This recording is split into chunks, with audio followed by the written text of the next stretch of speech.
बिस्मिल्लाहिर्रहमानिर्रहीम। अस्सलाम वालेकुम नाज़रीन, उम्मीद करता हूँ आप सब खैरियत से होंगे। आज है 11 अक्टूबर 2022 और लाहौर में इस वक्त ठंडा स्टॉर्म आया हुआ है।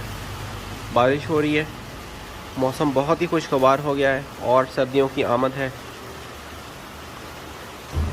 ये देखें,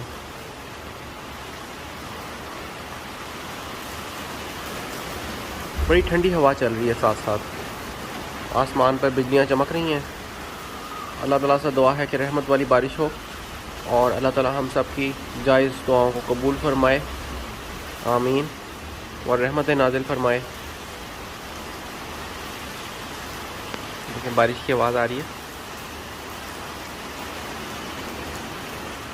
सुभान अल्लाह।